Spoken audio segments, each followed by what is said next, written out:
Now, whether you've been quarantined by yourself, your partner, or your family over the past year, you probably noticed a few things about them that's new. And recently, Madame Noir decided to look at some of the things we learned about our people during the pandemic. The good, the bad, and the ugly. Things like how bad are they at cooking, the terrible shows they binge, and even their horrible hygiene habits. So ladies, have you noticed anything new about your quarantine team this year? I learned two things. I learned that my kids were so much better at pivoting and being at home. Like, they adjusted really well. I, on the other hand, was like freaking out, right? And then I also learned, now that they're teenagers, you can wear deodorant while you're in the house. Yeah. They love being in their rooms. They love their doors closed. They don't want me to put on the air, open a window. But can we please wear deodorant even if you're in the house? That's what I want. Those young boys, yes, they start getting very fragrant at a very early age. Fragrant. Because my younger brothers, when I used to live with them, I'd be like, yo, what is that funk? Like, they're sitting and they'll just put this out. Like, men, it's, okay, anyway. They're growing up. So for me, I think I'm still in the lovey-dovey stage, because everything about Jay that I learned is just really cute. Like, when the pandemic was going on, he had to shave his own head because obviously we couldn't have his barber over. And he would shave his own head and you know, do the whole thing.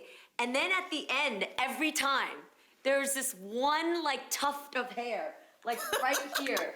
And it looked like a little mustache whenever he turned around. Like, I almost wanted to Sharpie 2 little eyeballs just so he had.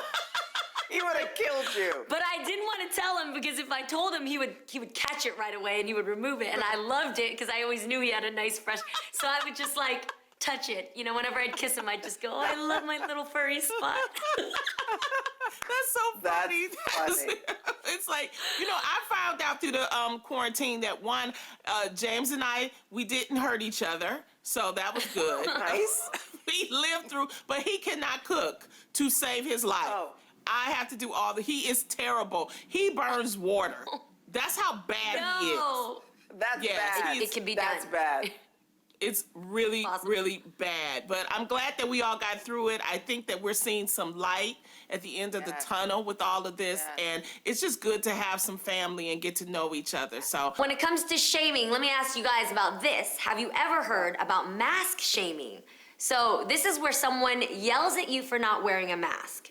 And there's a different type of mask shaming starting to take place, where people who are wearing masks are being harassed. For example, the Daily Mail recently ran a story with the title, "Why Are You Still Wearing a Mask?" calling out celebrities like Kendall Jenner and Ashley Graham, who were seen wearing masks outdoors, despite the CDC saying last week that you don't need to if you're vaccinated. So ladies, what are your thoughts on this type of reverse mask shaming? And where are you at right now with the census? Like, are you wearing a mask or not? Let people deal with how they want to feel with their comfort. If you're not ready to go maskless, it's okay. I think I will still wear a mask in a grocery store. I think I will still wear a mask at huge venues.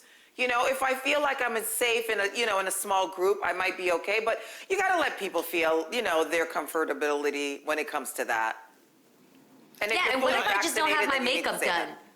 What if I just don't? What if I don't want to beat my face? What if I just want to get my eyebrows microbladed, throw on a cute lash in the car, and keep it pushing? What if I don't want to beat the whole face out? Right. Or you want to be in Home Goods with your mask on, so people don't say, "Oh my God, you're my favorite housewife.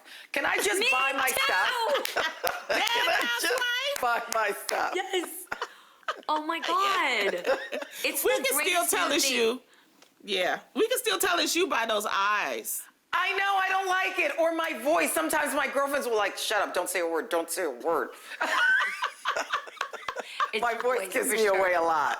We just need to let people, you know what, Americans don't know what they want. First we was wearing the mask, now we not wearing the mask, now we mad at people. Some people vaccinated, some people not vaccinated. We got a lot going on in this country. Let's just have grace to each other. Yes. Can we just be nice to each other? Okay? If you're not wearing a mask, stay the hell away from me. because I don't know if you're vaccinated or not.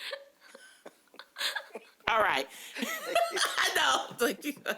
Before we go, we want to recognize a historic moment for women that took place last week. This past Wednesday, President Biden addressed a joint session of Congress, and for the first time in history, had 2 women by his side. Biden stood next to Vice President Kamala Harris and Speaker of the House, Nancy Pelosi, saying, quote, "Madam Speaker, Madam Vice President." No president has ever said those words from this podium, and it's about time. It only took 244 years. Go ahead, America. Women everywhere of all ages saw that we can have a seat at one of the most powerful tables in the world, and it is truly inspiring.